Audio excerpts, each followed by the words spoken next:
Assalamualaikum warahmatullahi wabarakatuh. Sebelumnya perkenalkan kami dari kelompok 7. Saya Dina Meliana dan rekan saya Puji Tarwiyah, Juliatul Latifah, dan Nia Syafia. Kami akan membahas mengenai akuntansi multinasional, penjabaran laporan keuangan entitas asing. Materi pertama akan dijelaskan oleh rekan kita, Nia Syafia. Untuk Nia Syafia, persilakan. Materi pertama yang akan dibahas yaitu tentang akuntansi multinasional, penjabaran laporan keuangan entitas asing. Nah, jadi pada saat perusahaan multinasional Indonesia menyusun laporan keuangan untuk laporan kepada pemegang sahamnya, perusahaan harus memasukkan operasi yang berbasis di luar negeri yang diukur dalam mata uang rupiah dan dilaporkan dengan prinsip akuntansi berterima umum atau PABU di Indonesia. Nah, perusahaan multinasional ini merupakan perusahaan besar yang biasanya mempunyai berbagai cabang di luar negeri. Nah, ketika perusahaan multinasional ini menyusun laporan keuangan untuk laporan kepada pemegang sahamnya, maka perusahaan itu harus memasukkan operasi yang berbasis di luar negeri tersebut dengan menggunakan mata uang rupiah dan menggunakan juga dengan prinsip akuntansi berterima umum atau PABU di Indonesia. Kemudian, pada saat penyusunan laporan keuangan, akuntan harus mempertimbangkan perbedaan dalam prinsip-prinsip akuntansi dan perbedaan dalam mata uang yang digunakan untuk mengukur operasi entitas luar negeri. Contohnya, pada kasus entitas anak Indonesia di Inggris, memberikan laporan keuangan ke entitas induk yang diukur dalam pound sterling, menggunakan sistem akuntansi yang berbeda dengan metode akuntansi dan pengukurannya di Indonesia. Maka, entitas induk di Indonesia ini secara umum harus melakukan langkah-langkah berikut dalam penjabaran atau translasi dan konsolidasi entitas anak di Inggris tersebut, yaitu sebagai berikut.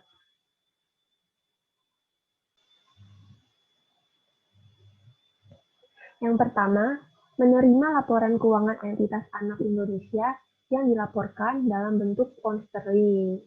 Nah, yang kedua, setelah menerima laporan tersebut, harus menyajikan kembali laporan keuangan tersebut agar sesuai dengan pernyataan standar akuntansi keuangan Indonesia. Kemudian yang ketiga adalah menjabarkan laporan keuangan yang diukur dalam pound sterling ke dalam nilai serta rupiah. Setiap saldo akun entitas asing harus dijabarkan secara individual ke dalam setara rupiahnya sebagai berikut. Yang pertama, akun yang diukur dalam unit mata uang asing harus dikalikan dengan nilai tukar yang sesuai. Maka, sama dengan akun yang diukur dalam nilai setara rupiah. Yang terakhir yaitu mengonsolidasikan akun entitas anak yang telah dijabarkan yang kini diukur dalam rupiah dengan akun-akun entitas induk. Selanjutnya yaitu perbedaan dalam prinsip akuntansi. Metode yang digunakan untuk mengukur aktivitas ekonomi biasanya berbeda-beda di seluruh dunia. Kondisi perekonomian suatu negara, masalah hukum, pendidikan, dan sistem politik, perkembangan teknologi, budaya, dan tradisi, dan faktor-faktor lainnya merupakan faktor yang mempengaruhi perkembangan standar akuntansi dan profesi akuntan di suatu negara. Perbedaan ini akan menyebabkan adanya perbedaan yang signifikan antara standar akuntansi di berbagai negara yang kemudian akan menimbulkan masalah bagi perusahaan, pihak penyusun, dan pengguna laporan keuangan. Nah, karena biasanya setiap negara itu mempunyai standar akuntansi yang berbeda-beda, maka akan menimbulkan perbedaan. Perbedaan ini kemudian juga akan menimbulkan masalah bagi perusahaan, pihak penyusunan, dan pengguna laporan keuangan. Negara lain mempunyai prinsip akuntansi yang dirancang untuk memenuhi kebutuhan dari pemerintah pusat sebagai perencana ekonomi. Sedangkan standar akuntansi di Indonesia ini berfokus pada kebutuhan informasi pemegang saham biasa atau pihak pemberi kredit atau kreditor. IASB atau International Accounting Standard Board mempunyai mandat untuk menyusun seperangkat standar laporan keuangan internasional dan mendorong seluruh pihak untuk mengadopsi standar secara global. Kemudian selanjutnya yaitu penentuan mata uang fungsional. Ada 3 kemungkinan kurs yang dapat digunakan untuk mengkonversikan nilai mata uang asing menjadi mata uang rupiah, yaitu yang pertama ada kurs kini atau current rate. Current rate ini merupakan kurs pada akhir hari perdagangan tanggal laporan posisi keuangan.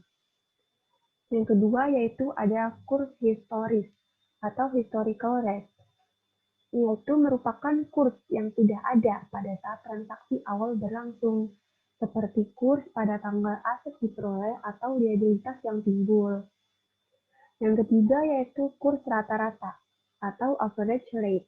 Kurs rata-rata ini untuk periode berjalan biasanya rata-rata sederhana untuk jangka waktu yang biasanya untuk mengukur penghasilan dan beban. Selanjutnya yaitu penentuan mata uang fungsional dalam ekonomi hyperinflasi. Hiperinflasi ini merupakan kenaikan nilai mata uang rupiah.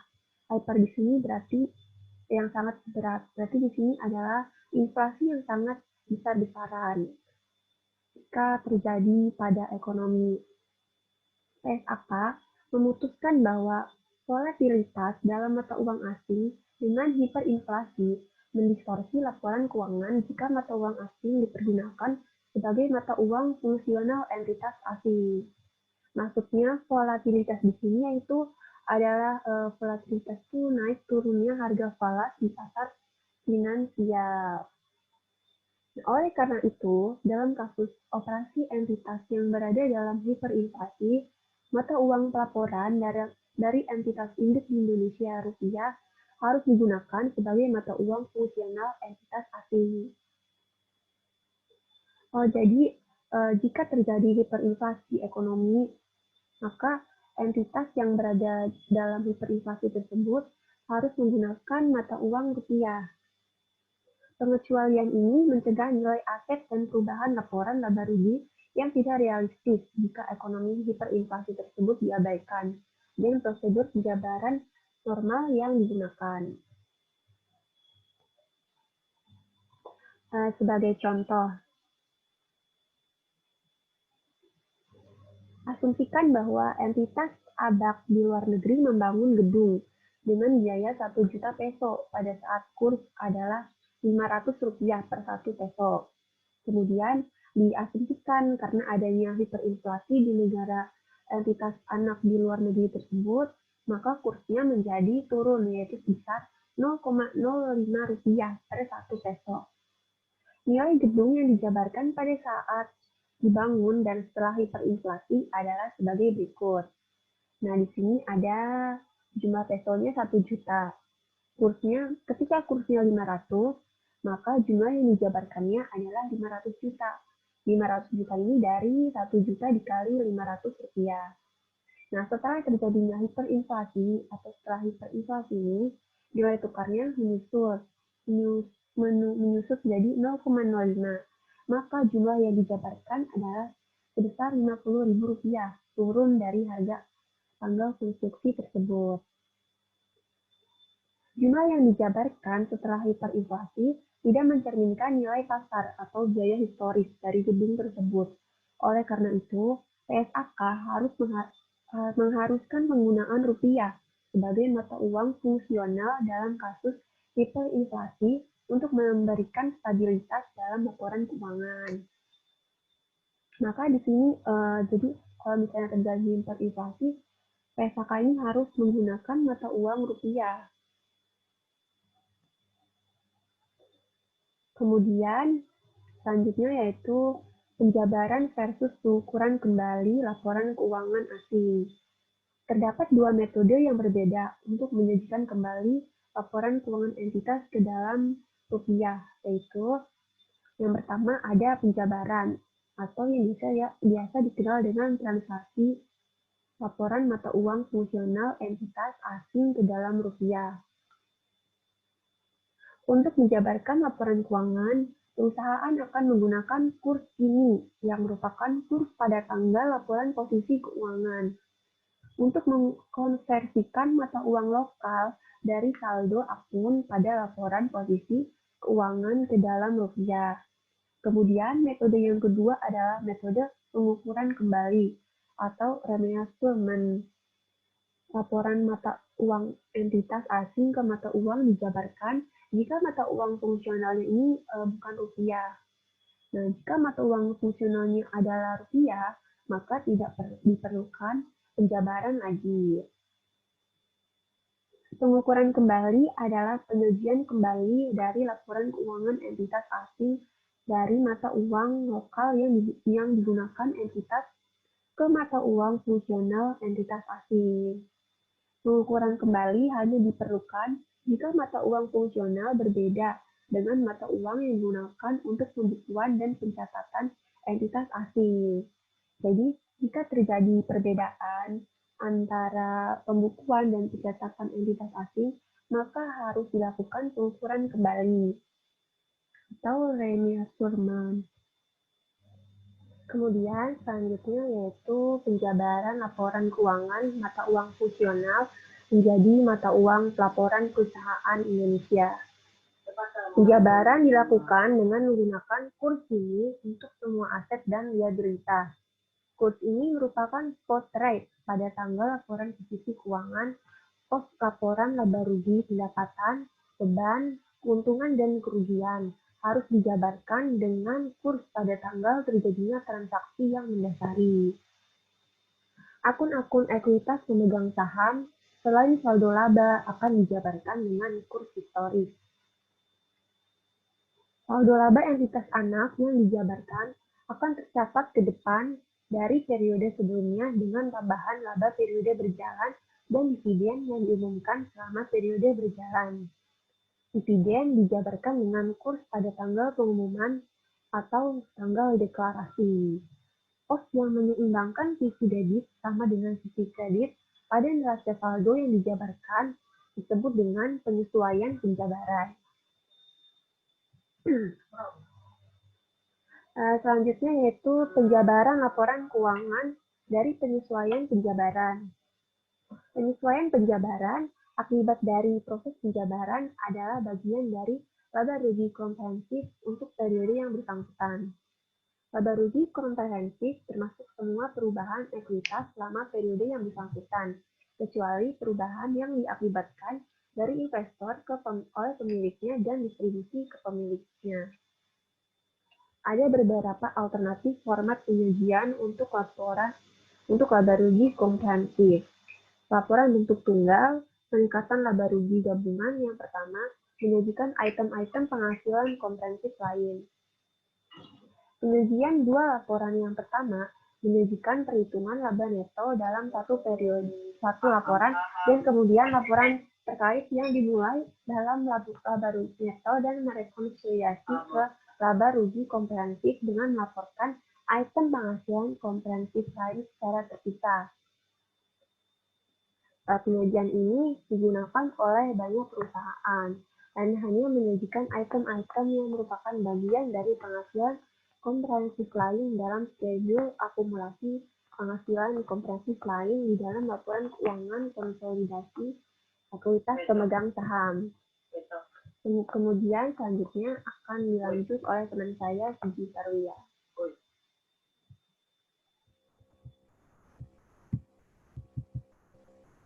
Di sini ada figur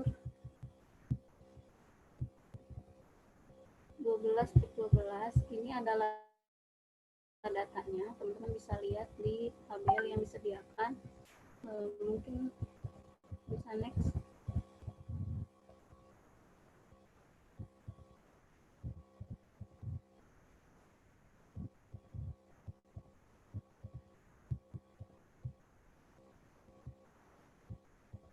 Di sini ada ilustrasi penjabaran dan konsolidasi entitas anak di luar negeri. Untuk mengetahui konsolidasi entitas anak di luar negeri, Asumsikan fakta berikut. Yang pertama, pada tanggal 1 Januari 2021, PT Induk Perusahaan Indonesia membeli 100% saham beredar dari Jerman Company, sebuah perusahaan yang berlokasi di Berlin, seharga 660 juta rupiah. Harga tersebut lebih tinggi 60 juta dari nilai buku. Nah, perhitungan yang menunjukkan diferensial akan ditampilkan pada akhir bagian nanti. Kemudian selisih lebih biaya perolehan di atas nilai buku dialokasikan ke paten yang diamortisasikan selama 10 tahun. Akun laporan posisi keuangan dalam format neraca saldo untuk kedua perusahaan sesaat sebelum akuisisi disajikan di figur 12 slide yang tadi, slide yang sebelumnya. Mungkin bisa next slide. Nah, di sini ada kertas kerja untuk menjabarkan entitas anak di luar negeri pada 1 Januari 2021, tanggal akuisisi mata uang fungsional. Di sini ada ada neraca saldo, kemudian ada kurs dan neraca saldo rupiah. Yang neraca saldo pertama itu adalah mata uang euro, kemudian yang neraca saldo yang terakhir yaitu mata uang rupiah, yang hasilnya itu neraca saldo yang euro itu dikalikan dengan kurs rupiah. Contohnya ini misalkan kas, itu kan di neraca saldo yang euronya ini 2.500, kemudian dikalikan dengan kurs sebesar 12.000, maka di neraca saldo rupiahnya yaitu 30 juta rupiah, dan seterusnya.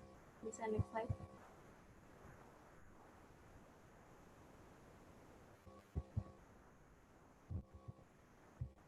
Kemudian di catatan untuk yang tadi itu kurs langsung pada tanggal 1 Januari 20X1 adalah 12.000.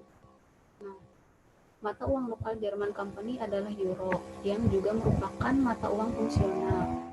Kemudian yang kedua, pada tanggal 1 Oktober, entitas anak mengumumkan dan membayar dividen sebesar 6.250 euro.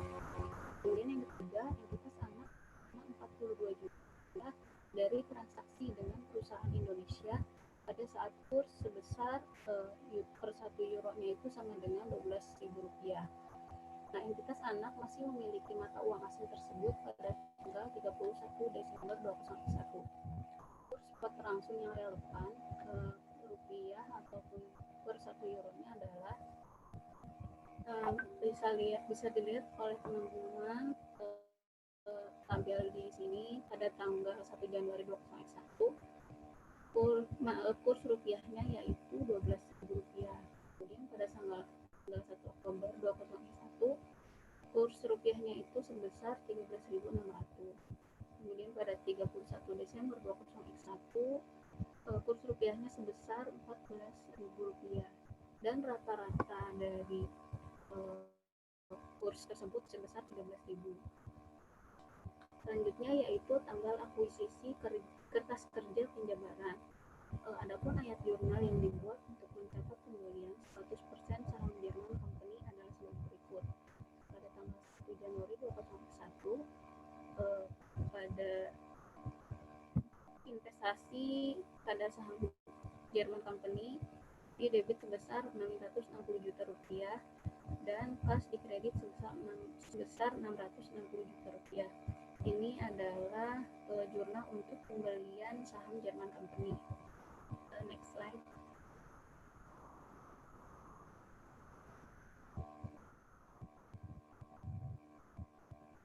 Nah, diferensial pada tanggal 1 Januari 2021, tanggal akuisisi dihitung sebagai berikut. Karena sudah dijelaskan di awal tadi, terdapat diferensial sebesar 60 juta. Nah, perhitungannya itu ada di sini.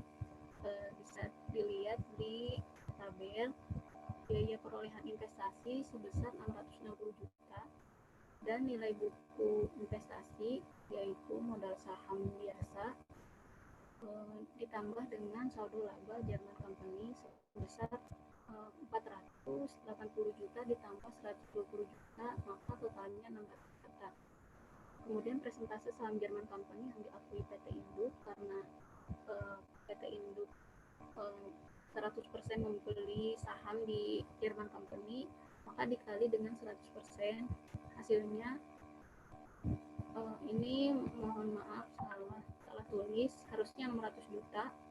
Diferensial selisih lebih biaya perolehan di atas nilai buku yang diatribusikan ke paten, maka 660 juta dikurangi 600 juta, maka diferensialnya sebesar 60 juta.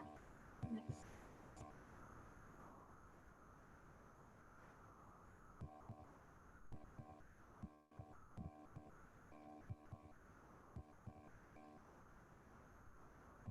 Tanggal akuisisi laporan posisi keuangan konsolidasian.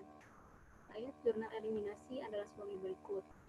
Modal saham biasa Jerman Company sebesar 400 juta di debit, saldo laba 120 juta di debit, diferensial sebesar 60 juta di debit, dan investasi saham Jerman Company di kredit sebesar 660 juta. Ini untuk mengeliminasi saldo investasi. Kemudian jurnal eliminasi selanjutnya itu paten di debit sebesar 60 juta dan diferensial sebesar 60 juta di kredit. Ini untuk menggunakan diferensial.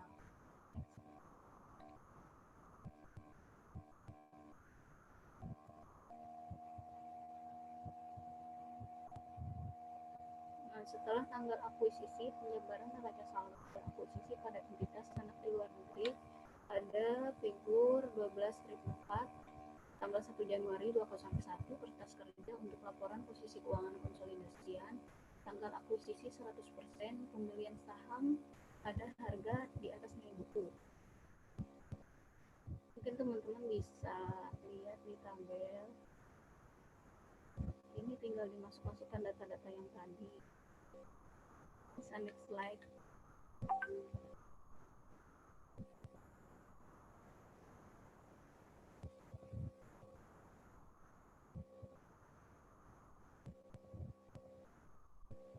Di sini lanjut ke jurnal untuk mencatat penjualan dan penerimaan unit mata uang asing sebesar 3.500 euro di debit pada penjualan sebesar 3.500 euro. Ini untuk mencatat penjualan dan penerimaan pada kurs spot pada tanggal penerimaan.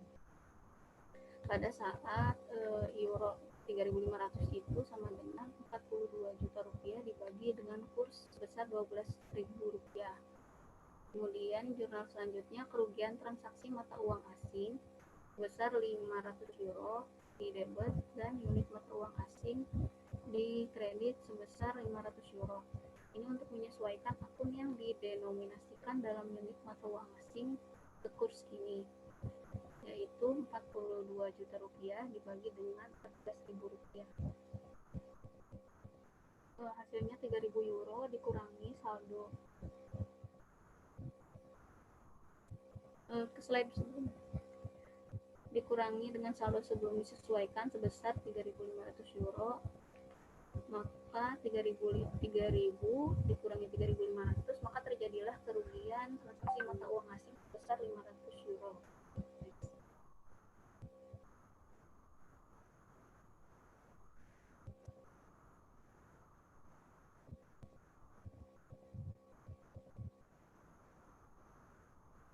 Ini ada penyebaran neraca saldo entitas anak di luar negeri euro Eropa pada mata uang fungsional. Nah, yang ada huruf A di bawah ini yaitu dari 1 Januari 20X1 yaitu kertas kerja penjabaran. Cara perhitungannya sama dengan yang sebelumnya. Saldo yang euro ini dikali dengan kurs, maka saldo di rupiahnya maka itu adalah jumlah di saldo rupiah. Next.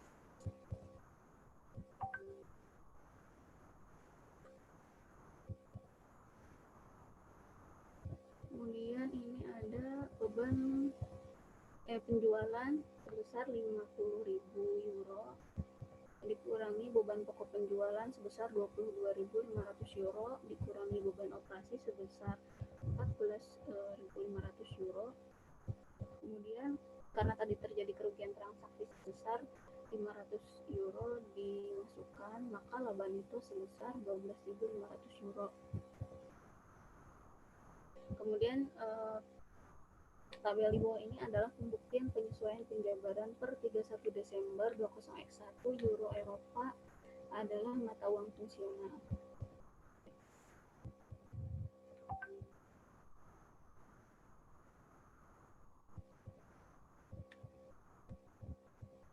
Kemudian di sini ada tabel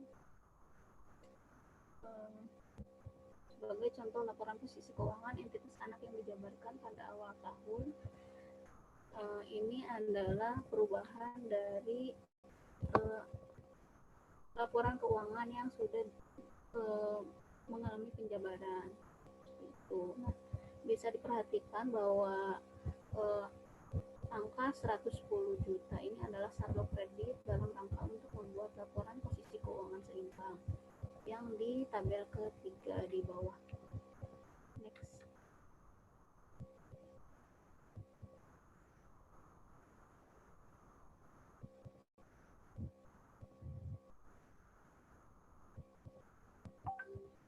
Adapun ayat jurnal pada pembukuan entitas induk berikut ini adalah ayat jurnal yang dibuat oleh PT Induk untuk mencatat investasinya di German Company. PT Induk menerima dividen pada tanggal 1 Oktober 2021 dan langsung mengonversinya ke rupiah sebagai berikut. Pada 1 Oktober 2021 terdapat jurnal kas di debit sebesar 85 juta pada investasi pada saham German Company di kredit sebesar 85 juta. Ini adalah dividen yang diterima dari entitas di luar negeri. Kemudian 31 Desember 20X1 investasi pada saham German Company di debit sebesar 162.500.000. Kemudian laba rugi dari entitas anak di kredit sebesar 162.500.000. Ini adalah ekuitas dalam laba neto entitas anak di luar negeri. Kemudian jurnal selanjutnya investasi pada saham German Company sebesar 110 juta di debit, kemudian penghasilan komprehensif lain penyesuaian penjabaran di kredit sebesar 110 juta. Ini adalah bagian entitas induk atas perubahan dalam penyesuaian penjabaran dari penjabaran akun entitas anak sebesar 110 juta dikali dengan kelas 1. Next.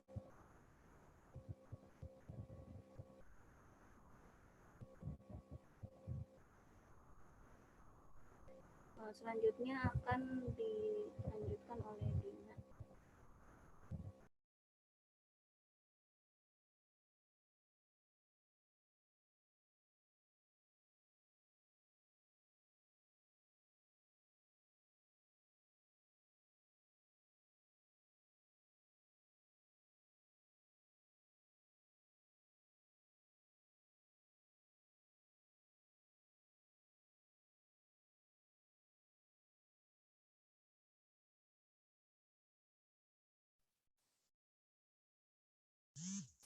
Oke. Lanjut ya teman-teman. Tunggu sebentar.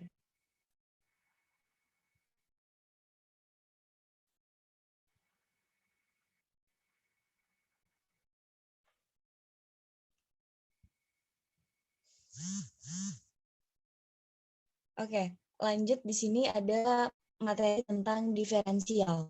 Nah, mungkin teman-teman bisa ngelihat di sini mengenai pengertian diferensial sendiri. Di sini merupakan alokasi dan amortisasi dari selisih biaya perolehan di atas nilai buku memerlukan perhatian khusus dalam penjabaran laporan keuangan entitas asing. Nah, diferensial juga tidak ada pembukuan entitas anak di luar negeri. Ini adalah bagian dari akun investasi entitas induk, namun nilai buku yang dijabarkan dari entitas anak di luar negeri merupakan komponen utama dari akun investasi dalam pembukuan entitas induk dan berkaitan langsung dengan aset berbasis asing. Jadi intinya diferensial ini mungkin teman-teman juga bisa menyimak kata dari diferensial sendiri itu yaitu berbeda gitu. Artinya di sana ada perbedaan atau nantinya bakal dialokasi dan diamortisasi antara entitas asing ini gitu. Entitas asing baik itu dari induk atau mungkin di perusahaan anaknya. Nah, kenapa sih bisa adanya muncul diferensiasi gitu? Nah, diferensial ini atau diferensiasi ini dimunculkan adanya kalau misalkan contoh ada perusahaan induknya di Indonesia, kemudian perusahaan anaknya di luar negeri, entah di Eropa dan lain sebagainya gitu. Nah, ini kan ada perbedaan mata uang, entah itu memakai dolar atau mungkin sesuai dengan negaranya dan lain sebagainya. Ketika memang masuk ke dalam rekening perusahaan induk itu pasti akan berubah gitu. Entah itu mengalami inflasi atau mungkin memang mengalami penurunan seperti itu. Makanya di sini akuntansi itu harus mencatat diferensiasi atau diferensial itu. Jadi perhitungan perbedaannya itulah yang bakal dilaporkan gitu. Nah, di sini juga ada sesuai PSAK 10 itu mengharuskan bahwa alokasi dan amortisasi dari selisih antara investasi dengan nilai bukunya dilakukan dari segi mata uang fungsional entitas anak di luar negeri dari jumlah tersebut kemudian dijabarkan dengan kurs penutup. Nah, ini yang tadi saya sebutkan tadi. Next.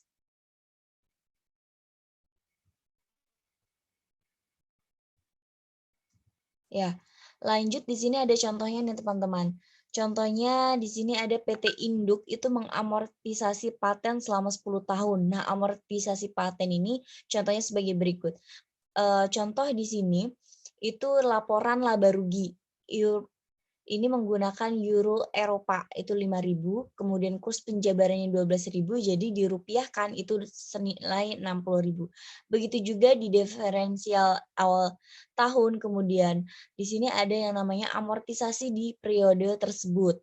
Kemudian ada sisa saldo, kemudian itu kan untuk laporan laba rugi. Nah, di sini ada laporan posisi keuangannya.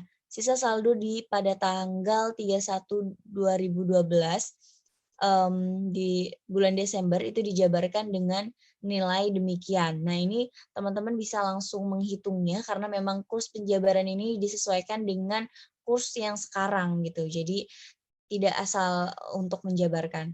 Nah, di sini juga terdapat penjabarannya. Cara lain untuk melihat penyesuaian diferensial sebesar 9.500.000 ini dari mana sih? Nah, itu bahwa diferensial tersebut menyesuaikan diferensial entitas induk yang merupakan bagian dari akun investasi menjadi jumlah yang diperlukan untuk mempersiapkan laporan posisi keuangan konsolidasi. Nah, artinya yang tadi saya sudah sampaikan bahwa ketika memang anak perusahaan tersebut ada di luar negeri, kemudian nantinya laba maupun rugi itu akan dikonversi ke rupiah gitu, maksudnya ke entitas induknya. Kalau misalkan entitas induknya juga ada di luar negeri, itu juga akan menyesuaikan dengan luar negeri itu seperti apa terkait kebijakan dan lain sebagainya. Next. Ya, di sini ayat jurnal untuk menjurnalnya. Mungkin ini ada tipe ya teman-teman. Yang pertama ayat jurnal yang pertama nih laba rugi dari entitas anak. Tadi kan ada perbedaan. Investasi pada saham Jermaninya itu 6.500.000 dan laba rugi dari entitasnya juga 6.500.000 pada debit. Ini untuk perhitungannya yang 6.500.000 itu diperoleh dari mana gitu. Itu 500 euro dikali 13.000 kurs rata-ratanya. Jadi kita memakai kurs rata-rata. Kemudian jurnal yang kedua adalah investasi pada saham Jerman company-nya. Nah, ini mungkin tipenya untuk mungkin di sini 9.500.000 untuk di debit, kemudian penghasilan komprehensif lainnya itu adanya di kredit. Itu sebagai jurnal untuk mengakui penyesuaian penjabaran atas kenaikan diferensial. Nah, next. Nah, di sini terdapat kertas konsolidasi selanjutnya gitu, di lembar selanjutnya. Nah, kertas konsolidasi ini disusun setelah proses penjabaran sudah selesai. Proses konsolidasi ini sama seperti untuk entitas anak domestik, kecuali untuk dua perbedaan utama. Yang pertama, itu entitas induk akan mencatat bagian dari penyesuaian penjabaran yang timbul dari penjabaran akun entitas anak di luar negeri. Artinya, penyesuaian penjabaran ini adalah bagaimana caranya menyamakan akun-akun yang terdapat gitu. Maksudnya mungkin teman-teman juga sudah mempelajari bahwa laporan konsolidasi ada beberapa akun-akun yang dieliminasi. Begitu juga ketika memang kita memiliki anak perusahaan di luar negeri seperti itu. Jadi harus disamaratakan. Kemudian di sini juga terdapat keterangan sebagaimana ditunjukkan sebelumnya amortisasi paten untuk periode berjalan dijabarkan pada saat kurs laporan laba rugi, kurs rata-rata untuk periode berjalan, sedangkan saldo akhir paten itu dijabarkan pada saat kurs laporan posisi keuangan atau kurs kini, seperti itu. Next.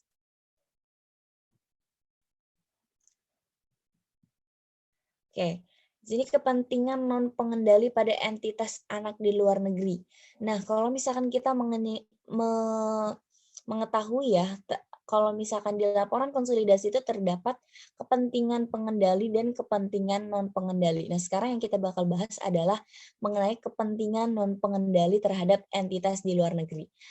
Nah, kepemilikan saham 100% pada entitas anak di luar negeri itu akan memungkinkan manajemen lebih efisien. Sebenarnya ini bukan hanya di luar negeri ya, tapi di dalam negeri pun kalau misalkan kepemilikan saham 100% terhadap anak perusahaan, pasti manajemennya akan lebih efisien dan atas entitas anak dan tidak ada persyaratan untuk menyusun laporan keuangan. Jadi memang kebijakan dan lain sebagainya itu ada di induk perusahaan, seperti itu. Kalau misalkan memang kepemilikan sahamnya itu 100%. Nah, kemudian di sini juga terdapat keterangan bahwa tidak ada persyaratan tersendiri dari entitas anak dan tidak ada persyaratan untuk menyusun laporan keuangan non pengendali ini, gitu. Nah, di sini juga terdapat penjabaran mengenai pengukuran pembukuan ke dalam mata uang fungsional. Nah, dalam pengukuran kembali tidak umum sebagaimana penjabaran, ada beberapa situasi di mana mata uang fungsional dari afiliasi asing yang bukan mata uang lokal, pengukuran kembali sama dengan penjabaran yang tujuannya adalah untuk mendapatkan nilai setara rupiah dari akun-akun afiliasi asing sehingga dapat dikombinasikan atau dikonsolidasi dengan laporan keuangan perusahaan Indonesia. Artinya yang seperti saya sudah sampaikan bahwa ketika kita memiliki anak perusahaan di luar negeri, otomatis mata uang dari luar negeri harus dikonversi ke dalam Indonesia, ke mata uang rupiah ke Indonesia gitu. Jadi artinya di sini agar tujuannya memang untuk namanya juga konsolidasi ya teman-teman, itu untuk menyamakan seperti itu. Jadi nggak mungkin kan kalau misalkan kita membuat laporan keuangan tapi memakai dua mata uang seperti itu. Jadi harus disamaratakan seperti itu. Next. Nah, di sini teman-teman bisa lihat akun-akun yang terdapat di laporan posisi keuangan maupun akun laporan di laba rugi. Di sini di posisi keuangan ada efek yang dicatat sebesar biaya perolehan, persediaan yang dicatat, kemudian biaya dibayar di muka, biaya paten, merek dagang, lisensi dan formula, goodwill juga dicatat, kemudian aset tak berwujud, biaya dan kredit tangguhan, kemudian penghasilan tangguhan, modal dan saham, itu juga dicatat. Mungkin ini sudah lumrah ya teman-teman. Teman-teman juga mungkin mengetahui bahwa laporan posisi keuangan itu meliputi aset, kemudian liabilitas dan ekuitas. Kemudian yang terakhir ada akun laporan laba rugi ini memuat beban-beban dan penghasilan atau mungkin amortisasi. Amortisasi itu termasuk mungkin beban seperti itu. Jadi di sini ada penghasilan dan beban yang berkaitan dengan aset, kemudian beban pokok penjualan, kemudian penyusutan aset tetap, amortisasi aset tak berwujud, dan juga amortisasi biaya tanggungan itu mungkin salah satu contohnya gitu. Beberapa contoh. Next. Nah, di sini juga penyajian laporan keuangan dari keuntungan atau kerugian pengukuran kembali. Nah, mungkin teman-teman di sini penjabarannya setiap keuntungan atau kerugian yang timbul dari proses pengukuran kembali dimasukkan dalam laporan laba rugi periode berjalan. Biasanya dalam laporan laba rugi lain, ini berbagai nama akun yang digunakan seperti keuntungan atau kerugian penukaran kembali. Akun keuntungan atau kerugian pengukuran kembali digunakan karena nama yang paling deskriptif dari sumber pos tersebut. Jadi memang ini mencirikan. Nah, untuk keuangan, keuntungan atau kerugian pengukuran kembali ini artinya ketika memang kita dikonversi ya dari mata uang asing ke dalam rupiah, ada kalanya itu mengalami penyusutan atau penurunan, ada juga yang mengalami penaikan gitu. Jadi artinya ketika memang yang tadi saya sudah sampaikan adanya diferensial gitu, adanya perbedaan diferensiasi. Nah makanya itu harus dicatat gitu dalam laporan keuangan seperti itu. Next.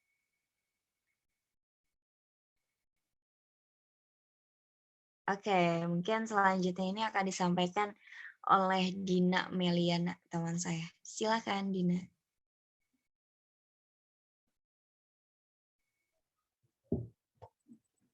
Selanjutnya, ikhtisar penjabaran versus pengukuran kembali.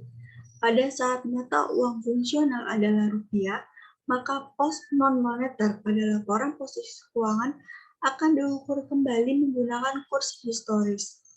Ikhtisar perbedaan antara metode penjabaran dan pengukuran kembali disajikan pada tabel berikut. Atau jika teman-teman memiliki buku akuntansi keuangan Becker, itu ada di halaman 105 di figur 12-10. Salah satunya yaitu membahas ada perbedaan mata uang fungsional entitas asing pada proses penjabaran itu menggunakan unit mata uang lokal, sedangkan pada proses pengukuran kembali menggunakan rupiah Indonesia. Investasi asing dan entitas anak yang tidak dikonsolidasikan. Umumnya, entitas induk mengkonsolidasikan entitas anak di luar negeri, kecuali jika salah satu kondisi berikut sangat berat, sehingga perusahaan Indonesia yang memiliki perusahaan di luar negeri tidak dapat melaksanakan tingkat pengendalian ekonomi atas sumber daya dan operasi keuangan entitas anak di luar negeri yang merupakan syarat konsolidasi seperti berikut ini. 1. Pembatasan valuta asing di negara asing. 2. Pembatasan transfer properti di negara asing. 3. Ketidakpastian lain yang diterapkan oleh pemerintah. Perusahaan investor Indonesia harus menggunakan metode ekuitas jika perusahaan mempunyai kemampuan untuk melaksanakan pengaruh signifikan atas kebijakan keuangan dan operasional investasi. Jika metode ekuitas digunakan untuk entitas anak di luar negeri yang tidak dikonsolidasikan, maka laporan keuangan investasi diukur kembali atau dijabarkan bergantung pada penentuan mata uang fungsional. Likuidasi investasi asing. Akun penyesuaian penjabaran terkait langsung dengan investasi perusahaan pada entitas asing. Jika investor menjual sebagian besar dari investasi sahamnya, PSAK 10 mengharuskan porsi prorata dari akun akumulasi penyesuaian penjabaran yang dialokasikan ke investasi dimasukkan dalam penghitungan keuntungan atau kerugian atas pelepasan investasi. Lindung nilai atas investasi neto pada entitas anak di luar negeri. PSAK 55 memperbolehkan lindung nilai investasi neto pada entitas di luar negeri. PT Induk dapat memutuskan untuk melakukan lindung nilai semua atau beberapa investasi dengan cara menerima liabilitas dalam mata uang asing.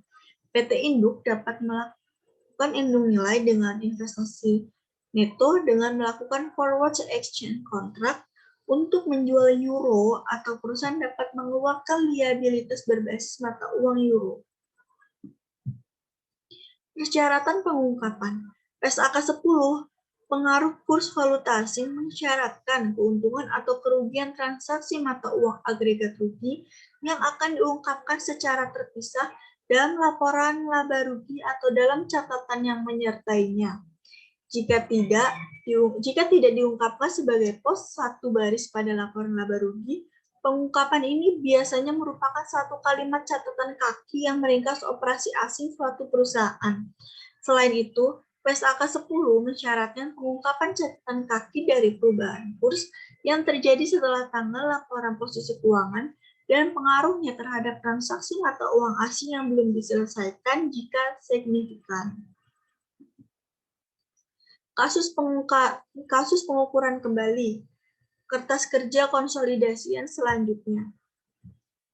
Dalam laporan laba rugi konsolidasian, akun keuntungan pengukuran kembali adalah penggantian kerugian terhadap akun kerugian transaksi mata uang asing.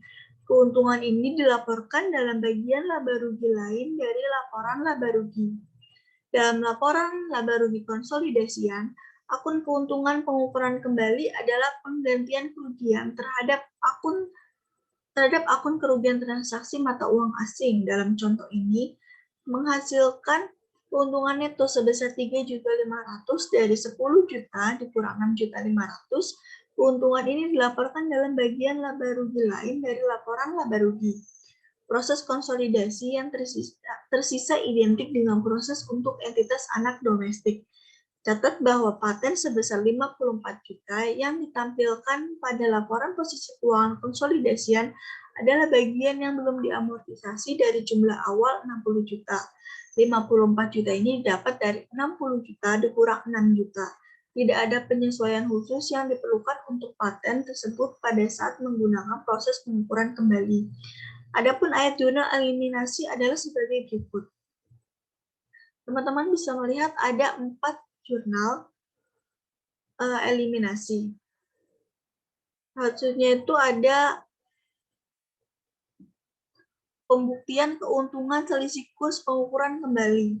Pos penyeimbang yang diperlukan untuk mencapai neraca saldo yang setara. Pos penyeimbang ini dapat dibuktikan dan pembuktiannya ditunjukkan figur 12/4 tabel atau gambar di samping. Analisis tersebut terutama melibatkan pos moneter, karena pos-pos tersebut diukur kembali dari kurs awal periode atau kurs pada tanggal terjadinya transaksi menjadi kurs kini pada akhir periode tersebut. Kenaikan atau penurunan aset moneter neto hasil dari pengukuran kembali akan diakui sebagai keuntungan atau kerugian selisih kurs pada periode berjalan. Laporan arus kas. Perusahaan secara individual mempunyai kebebasan dan fleksibilitas dalam penyusunan arus kas.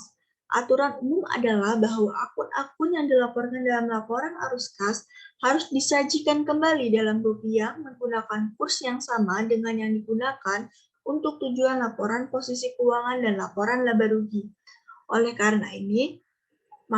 karena kurs rata-rata digunakan dalam laporan laba rugi dan kurs spot akhir atau kurs kini digunakan dalam laporan posisi keuangan, maka muncul pos penyimbang untuk perbedaan kurs dalam laporan arus kas. Pos penyimbang ini dapat dianalisis dan ditelusuri ke akun spesifik yang menghasilkan perbedaan tersebut. Tetapi hal itu tidak mempengaruhi perubahan itu dalam arus kas untuk periode tersebut. Pengukuran persediaan nilai yang lebih rendah antara biaya perolehan dengan nilai realisasi neto dalam pengukuran kembali. Penerapan aturan antara biaya terendah dengan nilai realisasi neto untuk persediaan memerlukan perlakuan khusus ketika mata uang pencatatan bukan merupakan mata uang fungsional. Oleh karena itu, laporan keuangan entitas asing harus diukur kembali ke dalam mata uang fungsional. Istilah nilai realisasi neto atau net realizable value atau NRV mengacu pada jumlah neto yang perusahaan berharap untuk mewujudkan dari penjualan persediaan. Adapun rumus nilai realisasi neto yaitu estimasi harga jual dikurang estimasi biaya penyelesaian dan biaya membuat penjualan. Biaya historis persediaan harus terlebih dahulu diukur kembali menggunakan kurs historis untuk menentukan nilai biaya historis mata uang fungsional. Kemudian, biaya perolehan yang diukur kembali ini dibandingkan dengan nilai realisasi neto dari persediaan yang dijabarkan menggunakan kurs kini. Langkah terakhir adalah membandingkan biaya perolehan dengan nilai realisasi neto. Yang keduanya sudah dalam mata uang fungsional dan untuk mengetahui setiap penurunan sesuai dengan nilai realisasi netonya. Perbandingan dilakukan dalam nilai mata uang fungsional, bukan nilai mata uang lokal atau pelaporan, sehingga memungkinkan adanya penurunan nilai dalam laporan mata uang fungsional, tetapi tidak ada dalam pembukuan entitas anak atau ada dalam pembukuan entitas anak, melainkan tidak dalam laporan keuangan konsolidasian. Transaksi antar perusahaan. Sebuah entitas induk atau kantor pusat Indonesia dapat mempunyai berbagai transaksi penjualan atau pembelian antar perusahaan dengan nilai afiliasi asing yang menyebabkan piutang atau utang antar perusahaan. Jika transaksi mata uang asing antar perusahaan tidak akan diselesaikan di masa mendatang, maka transaksi antar perusahaan tersebut dapat dianggap bagian dari investasi neto pada entitas asing. Penyesuaian penjabaran dari piutang atau utang jangka panjang ditangguhkan dan diakumulasi sebagai bagian dari akun penjabaran kumulatif. Dalam metode penjabaran, akun utang pinjaman yang didenominasi dalam rupiah dari entitas anak terlebih dahulu akan disesuaikan untuk pengaruh setiap perubahan kurs selama periode berjalan. Pajak penghasilan. Alokasi pajak antar periode diwajibkan setiap kali ada perbedaan temporer dalam pengakuan penghasilan dan beban untuk tujuan laporan laba rugi dan untuk tujuan pajak.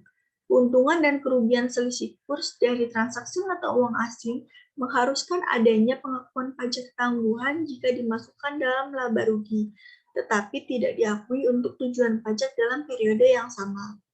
Penjabaran ketika mata uang ketiga adalah mata uang fungsional. Terdapat beberapa kasus di mana entitas anak di luar negeri yang mengelola pembukuan dan pencatatannya dalam unit mata uang lokal, tetapi mempunyai mata uang ketiga sebagai mata uang fungsional. Jika pembukuan dan pencatatan entitas tidak dinyatakan dalam mata uang fungsionalnya, maka harus digunakan proses 2 langkah sebagai berikut. 1.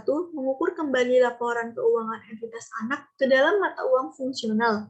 Yang kedua, laporan keuangan yang dinyatakan dalam euro kemudian dijabarkan ke dalam rupiah menggunakan proses penjabaran yang diilustrasikan sebelumnya. Terima kasih. Mungkin cukup sekian dari kelompok kami. Kurang lebihnya mohon maaf. Wassalamualaikum warahmatullahi wabarakatuh.